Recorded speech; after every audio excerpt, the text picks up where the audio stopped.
So hello everyone, let's begin. हमने last class में जैसा कि पढ़ा था nucleus, ribosome, mitochondria and plasmid के बारे में। तो नेक्स्ट हम जा रहे हैं देखने कुछ पॉड्स एंड पॉन्डर्स जो की बुक्स में दिया। तो do white flower contain any pigment, give reason. तो क्या वाइट फ्लावर में कोई पिगमेंट्स होते हैं? तो इसका आंसर है नो। क्यों? क्योंकि ये वाइट फ्लावर्स है, इनके पास कोई पिगमेंट नहीं है, तभी तो ये वाइट है, कलरलेस है। क्यों? क्योंकि हमने पढ़ा था कि जो क्रोमोप्लास्ट है, क्रोमोप्लास्ट हमारे पास ऐसे पिगमेंट्स कंटेन करते हैं क्या करते हैं? पिगमेंट्स कंटेन करते हैं जो कि क्या करते हैं? इम्पार्ट करते हैं क्या? Colour, right? ये हमने पढ़ा था। तो सिंस इसके पास कोई पिगमेंट नहीं है, तभी तो ये क्या है? कलरलेस है। क्या है? कलरलेस। तो इसलिए हमारे पास इसका आंसर है नो। उसके बाद हमारे पास कि इंस्टेड हमारे पास ये कहते हैं क्या? Leucoplast contain. ल्यूकोप्लास्ट क्यों? क्योंकि ल्यूकोप्लास्ट हमारे पास कलरलेस पिगमेंट्स होते हैं, तो ये हमारे पास ल्यूकोप्लास्ट कंटेन करते हैं, जो कि रिस्पॉन्सिबल होता है for starch and food synthesis के। ठीक है। नेक्स्ट हमारे पास है कि हमें एक वेल लेबल्ड स्ट्रक्चर बनाना है, आइदर प्लांट या एनिमल सेल। तो मैंने आपकी टेक्स्ट बुक का ही डायग्राम यहाँ पे पेस्ट किया है। This is your plant cell and this is your animal cell. जैसा कि आपको दिख रहा है कि प्लांट सेल में हमारे पास एक एक्स्ट्रा लेयर है विच इज सेल वॉल की, जो कि हमारे पास एनिमल सेल्स में नहीं है। यहाँ पे हमारे पास न्यूक्लियस है, वो थोड़ा बड़ा है एज कम्पेयर टू द, थोड़ा नहीं काफ़ी बड़ा है as compare to the animal cell. फिर यहाँ पे हमारे पास ये बीन शेप माइटोकॉन्ड्रिया यहाँ पे भी है और यहाँ पे भी है। तो इस तरीके से आप डायग्रामेटिक रिप्रेजेंट कर सकते हैं, ये आपके बोर्ड एग्जाम्स में आ सकता है, टू ड्रॉ प्लांट सेल और एनिमल सेल्स। तो आप बनाने के लायक होने चाहिए। ठीक है। नेक्स्ट हमारे पास एक एक्टिविटी है या फिर एक एक्सपेरिमेंट कह लें, तो इसे हम पढ़ते हैं। इसमें हमें क्या दिया हुआ है। तो सबसे पहले हम अपने एक्सपेरिमेंट का सेटअप देखें। तो हमें क्या करना है? सबसे पहले हमें एक बैक्टीरिया लेना है जिसका नाम है माइकोप्लाज्मा बैक्टीरिया। ठीक है। माइकोप्लाज्मा बैक्टीरिया का हमें क्या करना है? स्टडी करना है डीएनए सीक्वेंस। एंड हम इसका डीएनए सीक्वेंस स्टडी करके क्या करेंगे? Create exact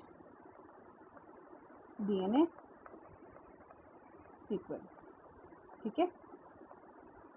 create exact synthetic हम बोल सकते हैं इसको, राइट? क्योंकि हमने खुद से बनाया ना, तो इसलिए सिंथेटिक डीएनए सीक्वेंस। हमने एक माइकोप्लाज्मा बैक्टीरिया लिया, उसका हमने डीएनए सीक्वेंस स्टडी करा और फिर वैसा ही सेम हमने डीएनए सीक्वेंस लेबोरेटरी में बना लिया। तो हमने क्या बोला? Synthetic DNA sequence. नेक्स्ट हमने क्या किया? हमने एक अनदर बैक्टीरिया लिया, अदर बैक्टीरिया हमने लिया which is closely related to mycoplasma. और हमने क्या किया? इस बैक्टीरिया के अंदर से हमने इसका डीएनए रिमूव कर दिया। ठीक है। थर्ड स्टेप में हमने क्या किया? जो ये अदर बैक्टीरिया है, इसके अंदर हमने अपना सिंथेटिक डीएनए को इंसर्ट कर दिया, ऐड कर दिया। ठीक है। This plus sign indicates addition and this sign represent removal. फिर हमें यहाँ पे क्या ऑब्जर्वेशन मिलती है?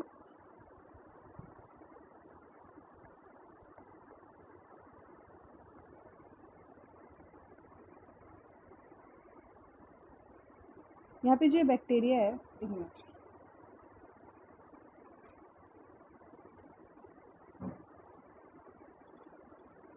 ठीक है। तो ये जो अदर बैक्टीरिया था,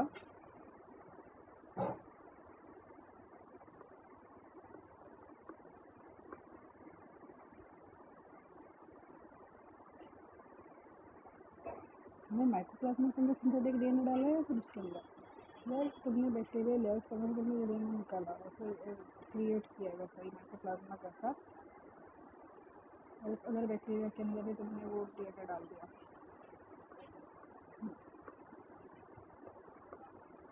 ठीक है। ठीक है। नेक्स्ट स्टेप में हमने क्या किया? हमने एक अदर बैक्टीरिया लिया which was similar to mycoplasma. हमने एक अदर बैक्टीरिया लिया, इसमें से हमने क्या किया? इसका जो डीएनए है वो हमने रिमूव कर दिया। नेक्स्ट स्टेप में हमने क्या किया कि जो हमारा अदर बैक्टीरिया है, इसके अंदर हमने ऐड किया जो हमने सिंथेटिक डीएनए लेबोरेटरी में बनाया था वो। ठीक है। तो यहाँ से अभी देखो, जो प्लस साइन है ये इंडिकेट करता है एडिशन, एंड ये जो माइनस साइन मैंने बनाया ये रिप्रेजेंट करता है हमारा रिमूवल। तो अब जो हमारे पास ऑब्जर्वेशन आती है वो आती है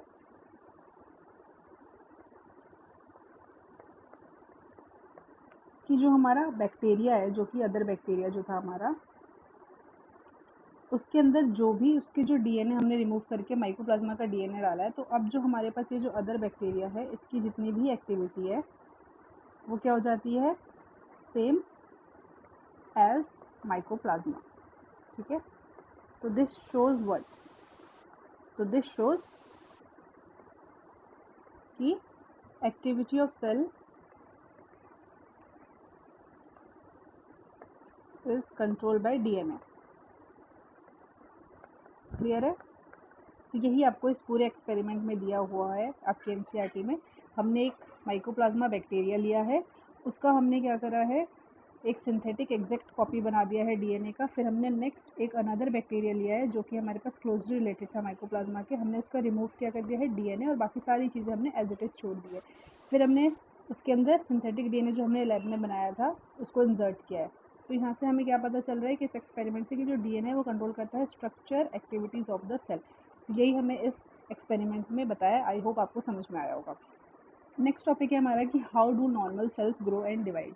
ठीक है, तो सबसे पहले आपको पता होना चाहिए कि आपके सेल्स कैसे डिवाइड करते हैं और क्या होता है ना, तो इसके लिए हम ये टॉपिक पढ़ रहे हैं। तो यहाँ पे आप देखें कि जो हमारे सेल्स हैं हमारे बॉडी के, वो ग्रो करते हैं और डिवाइड करते हैं टू रिप्लेस ओल्ड, डेड या डैमेज सेल्स। जितने भी हमारे पुराने सेल्स होते हैं या डेड सेल्स होते हैं या डैमेज सेल्स होते हैं, उनको रिप्लेस करने के लिए हमारे पास सेल डिवीजन प्रोसेस होता है।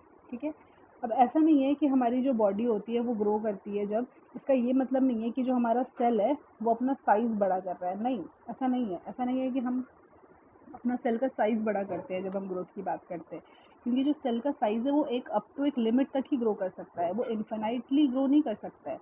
It's the cell number which actually grow when हम ग्रोथ की बात करते हैं। ठीक है, तो cell can grow up to a certain size, but growth happen because cell divide. ठीक है, ग्रोथ हमारे पास क्यों होता है, क्योंकि हमारे जो सेल्स होते हैं वो डिवाइड करते हैं, नॉट बिकॉज द सेल का साइज। ठीक है, क्योंकि सेल का साइज हमारे पास एक सर्टेन लिमिट तक ही ग्रो कर सकता है, उससे आगे नहीं ग्रो कर सकता। तो हमारे पास ये क्वेश्चन आ सकता है कि जो हमारी ग्रोथ है वो किसकी वजह से होती है, तो सेल डिवीजन की वजह से।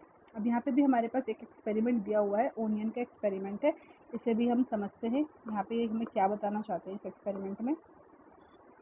तो सबसे पहले तुम्हें क्या करना है इस एक्सपेरिमेंट में, हम एक फ्रेश पेज लेते हैं।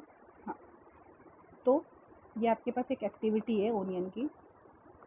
सबसे पहले आपको एक बीकर लेना है, उस बीकर के अंदर आपको एक सिंपल प्लेन वाटर फिल कर देना है। क्या फिल करना है, प्लेन वाटर फिल करना है। उस प्लेन वाटर के अंदर आप अपना ओनियन है उसको डालेंगे, उसकी रूट्स ऐसे इमर्स रहेगी नीचे। ठीक है, इस ओनियन को आपने डाला। अब आप इसको क्या करेंगे, लीव कर देंगे फॉर 5 to 6 डेज। ठीक है, 5 to 6 डेज में जब आप इसको लीव कर देंगे तो इसमें कुछ ना कुछ ग्रोथ हो जाएगी लीव्स की, राइट, मतलब रूट्स की। अब आप क्या करेंगे कि कट करेंगे 2 से 3 सेंटीमीटर इस ग्रोन जो रूट्स है, एंड फिर इसको आप क्या करेंगे, जो ये ग्रोन रूट्स हैं यहाँ पे जो आपके ऐसे ऐसे ग्रोन रूट्स आपने जो कट करी हैं, इसको आप किस पे ट्रांसफ़र करेंगे, एसीटो अल्कोहल। ठीक है, for 24 hours and plus 70% ethanol preservation के लिए। ठीक है, तो ये आपने क्यों किया है, एसीटो अल्कोहल का आपका जो अगर मैं फंक्शन बताऊँ तो वो है, ये हॉल्ट लगा देता है टू सेल डिवीजन। मतलब कि जो आपकी रूट्स ग्रो कर रही थी प्लेन वाटर में, उसमें आपने क्या करा, कट करके एसीटो अल्कोहल डाल दिया। तो एसीटो अल्कोहल आपकी सेल डिवीजन को रोक देगा कुछ टेम्परेरी टाइम के लिए, halt cell division for temporarily. फिर उसके बाद हमने क्या किया, 70% इथेनॉल में भी इसको डाला। 70% इथेनॉल हमारे पास किसके लिए होता है, प्रिजर्व करने के लिए रूट्स को। समझ गए? नेक्स्ट स्टेप हमारे पास है एक्सपेरिमेंट का कि अब जो है आपने इस प्रिजर्व्ड, जो आपने एक दो प्रिजर्व रूट्स ली, इनको आपने वॉश किया और एक क्लीन साइड्स के ऊपर लगा दिया, क्लीन स्लाइड के ऊपर लगा दिया। आपने लैब में देखा होगा इस तरीके की स्लाइड्स होती हैं, इनमें आपने इसमें क्या किया, प्रिजर्व रूट्स को लगा दिया। प्रिजर्व रूट्स कौन सी रूट्स थी हमारी, जो कि हमारे इथेनॉल में प्रिजर्व थी एंड एसीटो अल्कोहल में डिवीजन रोकी हुई थी हमने जिनकी टेम्परेरी। ठीक है, नेक्स्ट हम क्या करेंगे, हम इस पर ऐड करेंगे HCl ऑन रूट टिप हमने इसके ऊपर फ्यू ड्रॉप क्या डाला, HCl डाला, ठीक है। यहाँ पे हमने फ्यू ड्रॉप हमने क्या डाला है, HCl डाला है। HCl हमने क्यों डाला है, टू सॉफ्टन, ठीक है। हम इसको सॉफ्ट करने के लिए इस पर HCl डालेंगे। नेक्स्ट हम क्या करेंगे, इसको रिंस करेंगे, धोएंगे रूट्स को, और आफ्टर 10 to 15 मिनट अब हम इसमें ऐड करेंगे एसिटोकार्माइन स्टेन, ठीक है। ये जो हमारी स्लाइड थी जिसके ऊपर हमने HCl डाला था प्रिजर्व रूट्स के ऊपर, अब हम क्या करेंगे, इसके ऊपर एक केमिकल डालेंगे जिसका नाम है एसिटोकार्माइन। ये जो एसिटोकार्माइन है ये आपका एक डाई होता है जो कि आपको माइक्रोस्कोप में देखने में हेल्प करता है, ठीक है। नेक्स्ट हम इसको वार्म होने के लिए थोड़ी देर के लिए छोड़ देंगे। अब हम क्या करेंगे, इसको ऑब्जर्व करेंगे। तो जो ऑब्जर्वेशन आएगी वो क्या आएगी हमारी, कि जो रूट टिप्स हैं हमारे वो क्या कर रहे हैं, डिवाइड कर रहे हैं। यहाँ पर इसको लिख सकते हैं डिवाइडिंग सेल्स, ठीक है। ये आपकी ऑब्जर्वेशन रहेगी। तो ये आपका पूरा एक्सपेरिमेंट है जिसमें आपने सबसे पहले एक बीकर लिया, उसमें प्लेन वाटर लिया है। इस प्लेन वाटर के अंदर आपने इसको ग्रो करने के लिए छोड़ दिया है 5 to 6 डेज। फिर आपकी ग्रोइंग रूट्स में से आपने कुछ रूट्स कट किया है और इसको एसिटो अल्कोहल में डाला है to temporary hold the cell division, and 70% ethanol में डाला है फॉर द प्रिजर्वेशन। नेक्स्ट आप क्या करेंगे, इसके अंदर आप इसको वॉश करेंगे और इसके ऊपर आप इसको एक स्लाइड पे रख देंगे। उसके बाद इसमें कुछ HCl आप ऐड करेंगे ताकि ये थोड़ा सॉफ्ट हो जाए प्रिजर्व रूट। फिर आप इसको वॉश करेंगे 10 to 15 मिनट्स के बाद, और इसके ऊपर एक एसिटाइल कार्बाइन डालेंगे which is a dye to see under microscope, है ना। हमें कलर दिखे इसलिए हम इसके ऊपर डाई डालेंगे एसिटोकार्बाइन का। तो जब हम ऑब्जर्व करेंगे तो हमें दिखेगा कि जो हमारे रूट टिप्स है वो क्या कर रहे हैं, डिवाइड कर रहे हैं, ठीक है। ये रहा आपका experiment, yes this is your experiment. अब तुम देखो यहाँ पे कि व्हाट डू यू ऑब्जर्व, तो do you observe cell of onion tip, are they similar in structure, do you find any structural difference, क्या आपको कोई स्ट्रक्चरल डिफरेंस दिख रहे हैं, तो यस हमें स्ट्रक्चरल डिफरेंस दिखेंगे। क्यों, क्योंकि ड्यूरिंग डिफरेंट डिफरेंट स्टेज हमारे पास सेल अलग अलग तरीके से हमारे पास रहता है इन ड्यूरिंग डिफरेंट स्टेजेस, ठीक है। सेल डिवीजन के हमारे डिफरेंट स्टेजेस होते हैं और वहाँ पे हमारे पास सेल डिफरेंट डिफरेंट तरीके से हमें विजिबल होता है।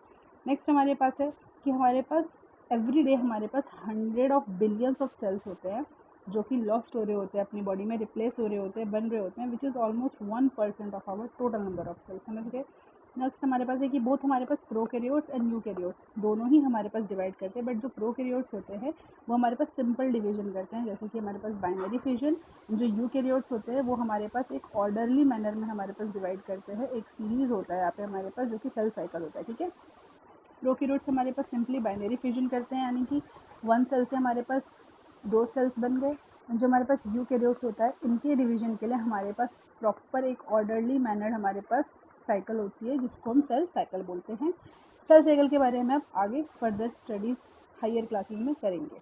नेक्स्ट हमारे पास है सेल डिवीजन टॉपिक। अच्छा ये डायग्राम देख लो, ये जो हमारा रूट टिप है जिसको हमने एक्सपेरिमेंट में सेटअप में लगाया था, अब इस तरीके से ये माइक्रोस्कोप में हमें शो होता है। इसके डिफरेंट स्टेजेस ऑफ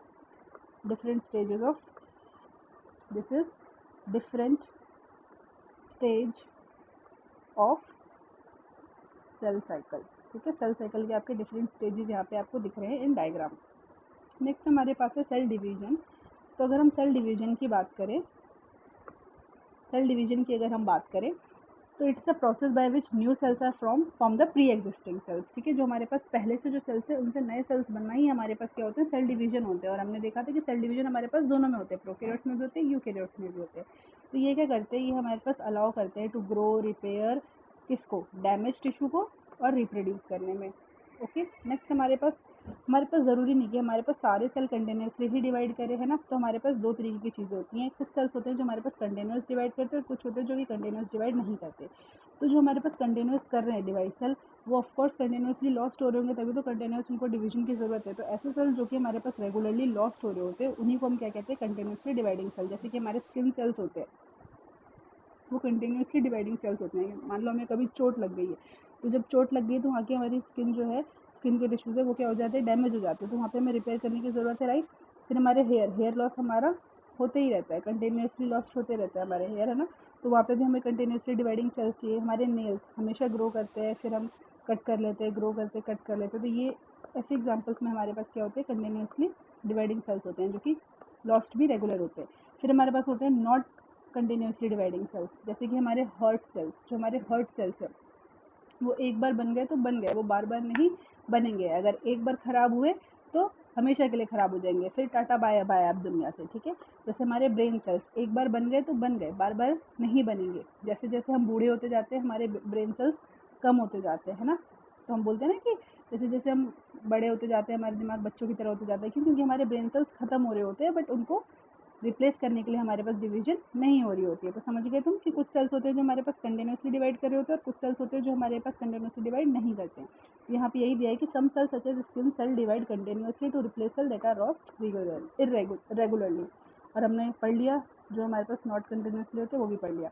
नेक्स्ट हमारे पास जो डिवीजन होता है, सेल डिवीजन, वो दो टाइप का होता है। एक होता है माइटोसिस, एक होता है मियोसिस, ठीक है। तो इसके लिए हम आगे चल के पढ़ते हैं इसका। एक मिनट।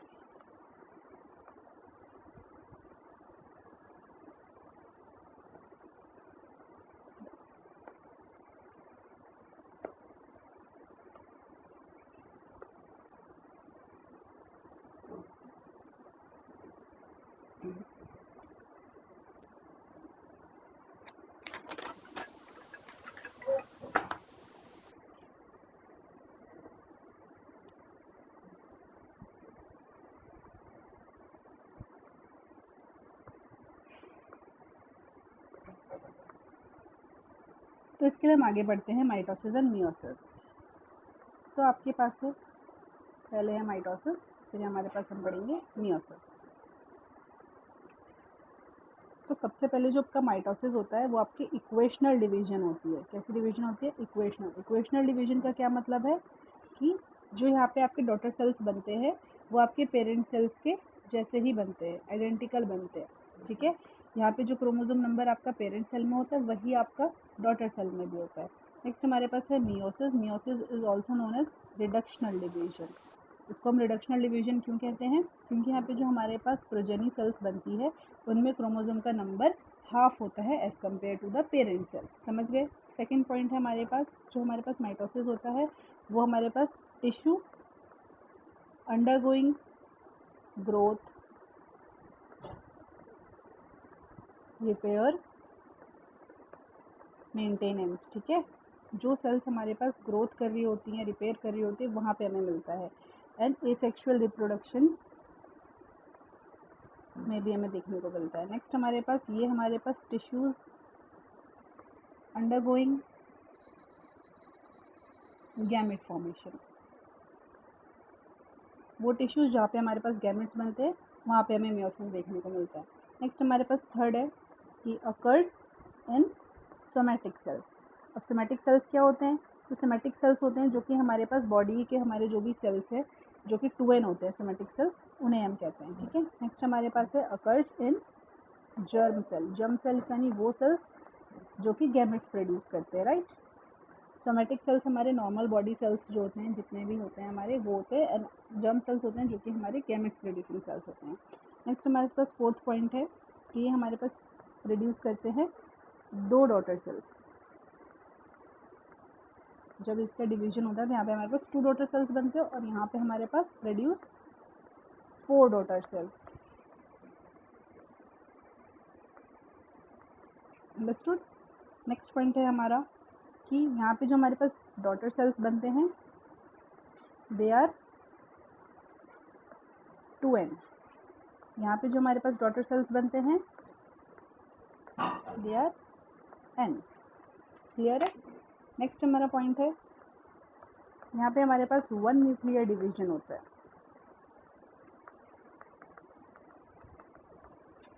नेक्स्ट पॉइंट, यहाँ पे हमारे पास 2 सक्सेसिव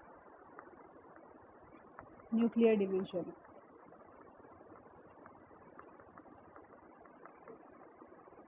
नेक्स्ट पॉइंट इज यहाँ पे हमारा chromosome number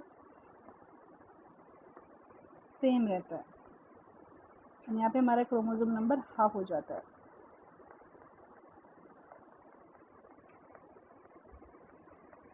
These are genetically identical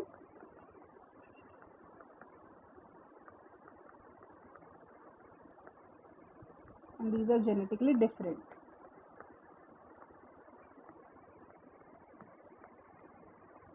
genetically identical क्यों? क्योंकि जो हमारे पेरेंट सेल होते हैं उसी की तरह होते हैं बिल्कुल एज इट इज, 0% भी डिफरेंस नहीं होता, सॉरी 1% डिफरेंस भी नहीं होता, बिल्कुल आइडेंटिकल होते हैं। ये हमारे पास क्या करते हैं, मेंटेन करते हैं जेनेटिक स्टेबिलिटी। अब जेनेटिकल आइडेंटिकल है तो जेनेटिक स्टेबिलिटी ही तो मेंटेन करेंगे। नेक्स्ट ये हमारे पास क्या मेंटेन करते हैं, क्रोमोसोम नंबर को।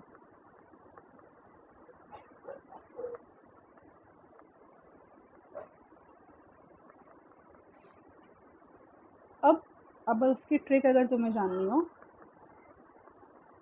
तो देखो, माइटोसिस की हम ट्रिक देखते हैं ताकि तुम्हें याद रहे इसका डिफरेंस। देखो जो माइटोसिस होता है, माइटोसिस का मतलब माई साउंड आ रहा है ना, तो माइटोसिस यानी कि माई बॉडी ग्रो, ठीक है। नेक्स्ट हमारे पास है मियोसिस।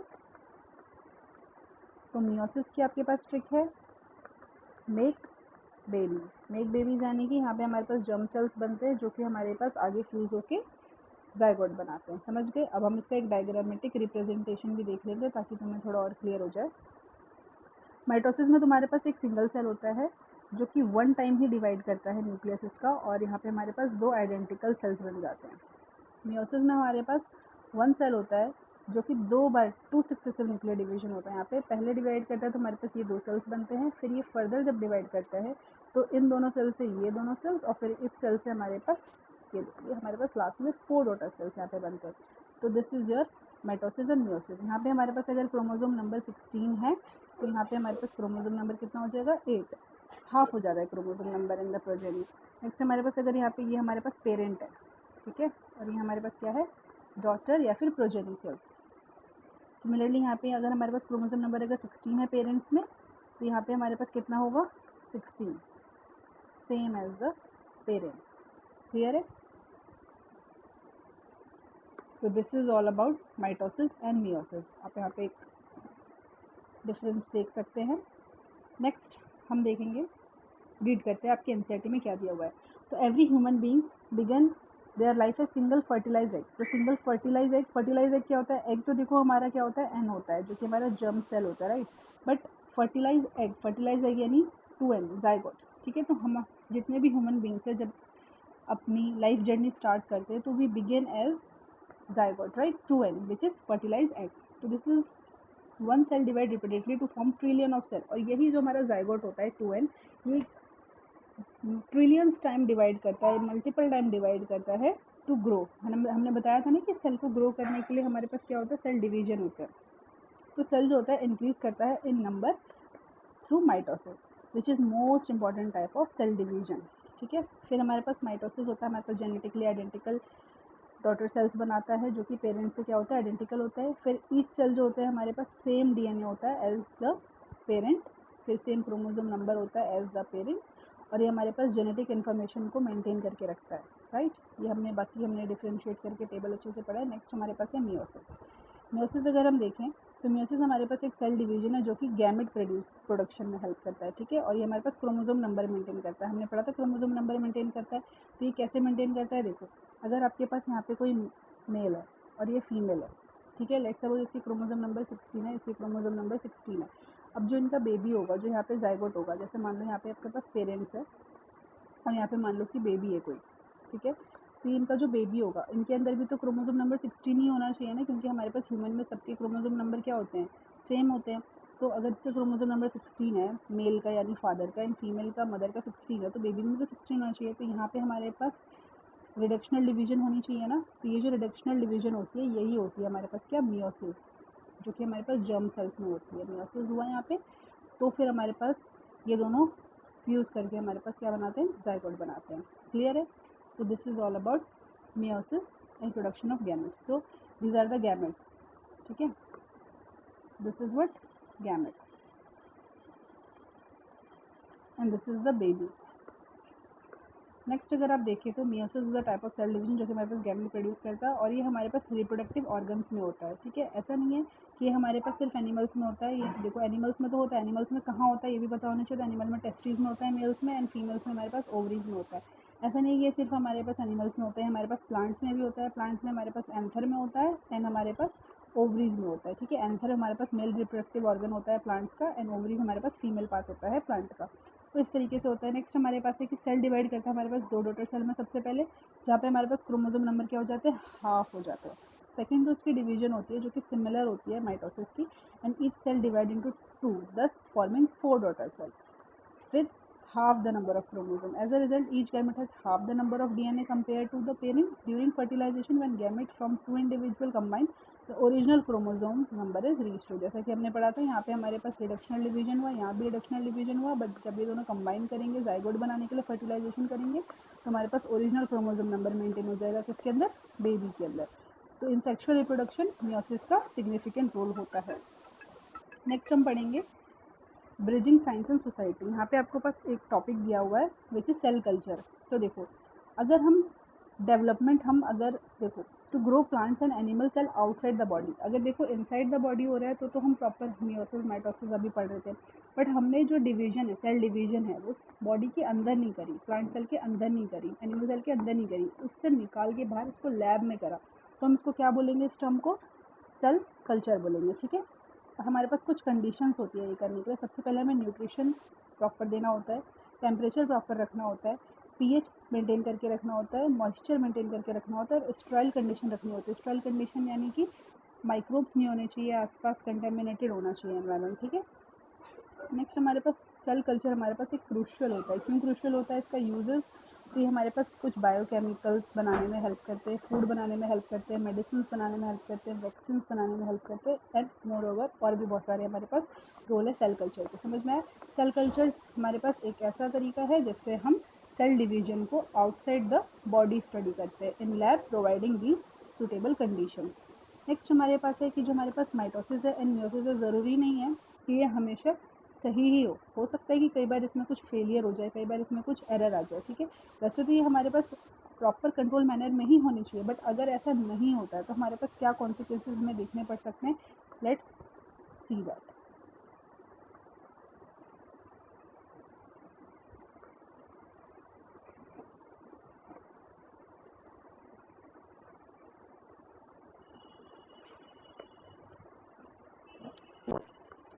लेट्स सी दैट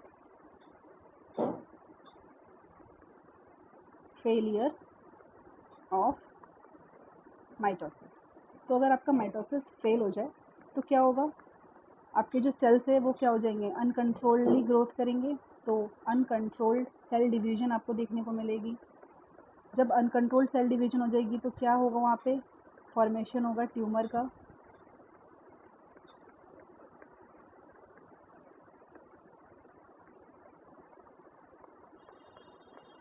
और हमारे पास क्या मिलेंगे, हमें एबनॉर्मल नंबर ऑफ क्रोमोसोम्स, ठीक है। हमारे पास बहुत सारे सेल्स हो जाएंगे, बहुत सारे क्रोमोसोम्स हो जाएंगे, राइट।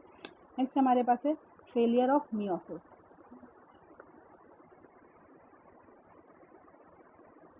फेलियर ऑफ मियोसिस में आपके पास क्या है, यहाँ पे आपके पास जेनेटिकली डिसऑर्डर्स आपको देखने को मिलेंगे,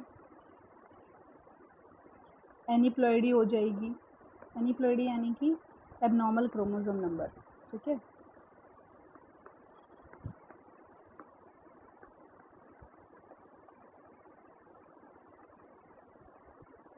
जैसे कि मान लो कि आपका यहाँ पे क्रोमोसोम नंबर 16 था, यहाँ पे भी 16, यहाँ पे फादर का, ये मदर का। लेट सपोज ये रिडक्शनल यहाँ पे डिवीजन नहीं हुआ, मियोसिस फेल हो गया, तो ये 16 ही रह गया, और लेट सपोज यहाँ पे हो गया, ये 8 हो गया। तो अभी दोनों जब कंबाइन करेंगे तो क्या आपका जो 2n जाइगोट आना था वो आएगा, नहीं आएगा ना। तो दैट्स वाई यहाँ पे हमारे पास एनीप्लॉइडी हमें देखने को मिलता है, जहाँ पे हमारे पास क्रोमोसोम के नंबर एबनॉर्मल हो जाते हैं, ठीक है। नेक्स्ट हमारे पास जो टॉपिक दिया हुआ है दैट इज, देखो, error in mitosis lead to uncontrolled cell division which lead to tumour, abnormal number of chromosome in body, and meiosis में हमारे पास क्या होते हैं, जेनेटिक डिसऑर्डर्स होते हैं, हमारे पास डिस्टिंक्टिव फिजिकल फीचर्स, हमारे फिजिकल फीचर्स होते हैं वो चेंज हो जाते हैं, फर्टिलिटी रिड्यूस हो जाती है, ठीक है। ठीक है, एक आपके पास यहाँ पे एक टॉपिक दे रखा है जिसे हमें करना है कॉन्टैक्ट इनहिबिशन की प्रॉपर्टी, नहीं है बाद में, चलो हाँ ठीक है। सेल थ्योरी, सेल थ्योरी आपके पास सबसे पहले आपको पता होना चाहिए, सबसे पहले हमारे पास जितने भी ऑर्गेनिज्म होते हैं वो सेल से बने होते हैं। 1838 में हमारे पास जर्मन बॉटनिस्ट थे जिनका नाम था मैथियस स्लेचडन, जिन्होंने बताया था कि all plants are made up of cell, ठीक है। तो तुम्हें याद रखना है कि ये हमारे पास मैथ्यूस फ्लिचरन थे जिन्होंने बताया था all plants are made up of cell. फिर 1839 में हमारे पास एक जर्मन जूलॉजिस्ट थे जिनका नाम था थियोडर श्वान, जिन्होंने बताया था all animals are made up of cells. Next हमारे पास 1855 में हमारे पास रुडोल्फ विल्शो नाम के साइंटिस्ट आए थे जिन्होंने बताया था कि इन्होंने आगे ऐड किया था इन 2 पॉइंट्स के अंदर, इन्होंने आगे एक और चीज़ ऐड की थी कि जो हमारे पास सेल्स है वो प्री एग्जिस्टिंग सेल से आते हैं, क्योंकि फर्स्ट साइंटिस्ट ने ये तो बता दिया, देखो श्लिचनर ने ये तो बता दिया कि प्लांट सेल जितने भी है वो सारे के सारे हमारे पास सेल से बने हैं। नेक्स्ट हमारे पास श्वान ने बता दिया एनिमल सेल्स हमारे पास सारे सेल से बने, तो किसी ने ये नहीं बताया था ना कि सेल से वो कहाँ से आए, सेल्स आए कहाँ से। तो इनको बताने के लिए हमारे पास रुडोल्फ विल्शो आए, उन्होंने बोला कि सेल्स जो है प्री एग्जिस्टिंग सेल्स से आए। बट हाँ, ये जो प्री एग्जिस्टिंग सेल है वो कहाँ से है इस पर किसी ने कुछ नहीं बोला। तो ये 3 पॉइंट्स आपको याद रखना है। और इसकी अगर मैं ट्रिक आपको बताऊँ तो देखो, जो आपका शिचलिडन है वो एक बॉटनिस्ट है, तो इसलिए वो प्लांट के ऊपर बात करेंगे। फिर जो आपके श्वान है, श्वान का इस तरीके से होता है, श्वान आपका राइट, तो ये क्या है आपका एक एनिमल है, मतलब एक बर्ड है। तो ये जो श्वान है ये एनिमल के ऊपर काम कर रहे थे, ठीक है, जिन्होंने सेल के बारे में बताया। फिर रुडोल्फ विल्सो ने हमारे पास थर्ड पॉइंट दिया था सेल थ्योरी का। तो अब इन नटशेल देखो सेल थ्योरी के बारे में जो पॉइंट्स लिखे हैं, ये तीनों पॉइंट्स आपके एग्जाम में आ सकते हैं, ये बहुत इंपॉर्टेंट, इनको ध्यान से देखो। तो फर्स्ट पॉइंट है कि जितने भी लिविंग ऑर्गेनिज्म है वो हमारे पास 1 या मोर सेल से बने हैं। सेकेंड, इसकी सेल हमारे पास बेसिक स्ट्रक्चर है, फंक्शनल यूनिट है। थर्ड, हमारे पास कि जितने भी सेल है वो प्री एग्जिस्टिंग सेल से हमारे पास बनते हैं। नेक्स्ट टॉपिक है कि do cells grow and reproduce for ever. अब ये भी तो है कि भाई हम सेल डिवीजन के बारे में पढ़ रहे हैं, तो क्या सेल्स हमेशा डिवाइड ही करते रहेंगे और हमेशा डिवाइड ही करते रहेंगे फॉर एवर, पूरी ज़िंदगी के लिए? तो ऐसा नहीं है ना। सेल्स हमारे पास ग्रो करते हैं, डिवाइड करते हैं कंट्रोल वे में, बट जब उनका जो फंक्शन होता है वो फंक्शन जब वो कैरी कर लेते हैं तो इवेंचुअली वो क्या करते हैं, मर जाते हैं, डाई कर जाते हैं, ठीक है। तो every cell has a definite life span, हर सेल का अपना एक प्रॉपर लाइफ स्पैन है, ठीक है। जैसे कि देखो, अगर हम बात करें एनिमल्स के अंदर, तो एनिमल्स के अंदर हमारे पास जब कोई सेल अपने नेबर सेल से कांटेक्ट बनाता है तो वो अपना सेल डिवीजन रोक लेता है, और इस प्रॉपर्टी को हम कहते हैं कांटेक्ट इनहिबिशन। तो इस कांटेक्ट इनहिबिशन को हम ध्यान से देखते हैं यहाँ पे। तो देखो, कांटेक्ट इनहिबिशन,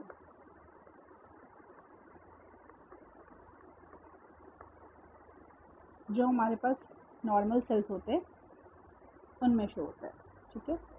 यहाँ पे नो कांटेक्ट इनहिबिशन,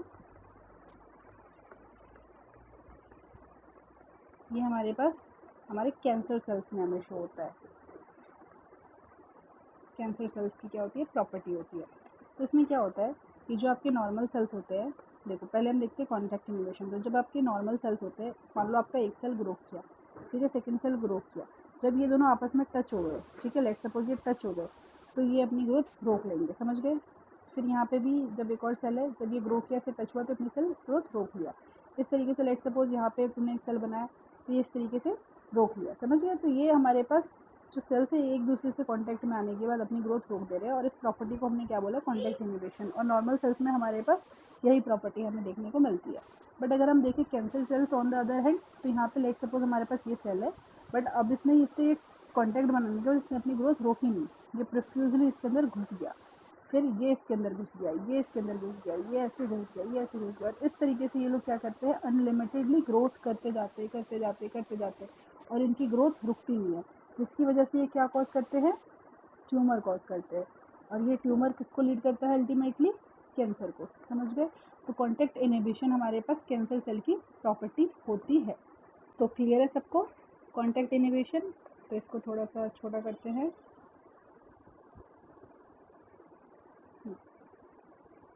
ठीक है।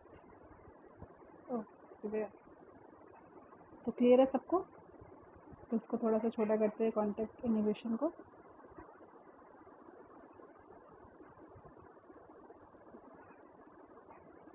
So this is what contact inhibition, जो कि आपने पढ़ा। तो देखो हमने क्या पढ़ा, कॉन्टेक्ट इनहिबिशन के बारे में तो हमने पढ़ा। यहाँ पे देखो, जो एनिमल सेल्स होते हैं हमारे पास, सेल जो डिवाइड कर रहे होते हैं वो स्टॉप कर जाते हैं when cell come in contact with the neighbouring cell, और इस प्रॉपर्टी को हमने क्या बोला, कॉन्टेक्ट इनहिबिशन। हाउएवर जो हमारे पास कैंसर सेल्स होते हैं वो लूज करते हैं ये कंट्रोल, इनके पास ये कंट्रोल नहीं होता, और वो अनकंट्रोलेबली डिवाइड करते हैं, जिसकी वजह से हमारे पास ट्यूमर कॉज होता है। नेक्स्ट हमारे पास है कि जो प्लांट्स है वो हमारे पास डिफरेंट तरीके से ग्रो होते हैं, क्यों? क्योंकि प्लांट्स के पास एक रिजिड सेल वॉल होता है, ठीक है? तो इसलिए जो हमारे पास प्लांट्स है वो भी हमारे पास कॉन्टैक्ट इनहिबिशन शो नहीं करते और वो एक different pattern of growth show करते हैं, जो कि हम नेक्स्ट क्लास में पढ़ेंगे। अब देखो यहाँ पे हमारे पास एक छोटी सी लाइन है, कहा जा रहा है कि जो हमारा इवन दो जो हमारे सेल्स होते हैं वो एक्सट्रीमली टाइनी होते हैं, अगर तुम उनका साइज़ देखो तो वो इतना छोटा होता है, माइक्रोमीटर में होता है, इतना छोटा होता है। तो वो इतना छोटा होता है, माइक्रो मतलब पता है ना, 10⁻⁻⁶, तो वो इतना छोटा होता है, बट स्टिल वो इतने बड़े बड़े रिमार्केबल फंक्शन परफॉर्म करता है। जैसा कि हमने पढ़ा है कि वो एनर्जी प्रोड्यूस करता है ना, माइटोकॉन्ड्रिया हमारा एनर्जी प्रोड्यूस करता है सेल की ऑर्गेनेली, सिंथेसाइज और सिक्रीट करता है सब्सटेंसेस, है ना, खाना बनाता है, सिक्रीट करता है सब्सटेंसेस, एंड तो और डिवाइड करता है, ठीक है? तो हमारे पास इसका साइज़ बेशक कितना भी छोटा हो, बट ये एनर्जी प्रोडक्शन, सिंथेसाइज का काम, सिक्रीशन का काम एंड डिवाइड का काम, ये सारी चीज़ें हमारे पास क्या करते हैं? सेल्स करते हैं, और ये वर्क टुगेदर करते हैं proper functioning of the body को मेंटेन करने के लिए। तो दैट्स इट, यही था आपके चैप्टर में, ये आपकी समरी है, इसको आप रिवाइज कर लीजिएगा। Okay, thank you.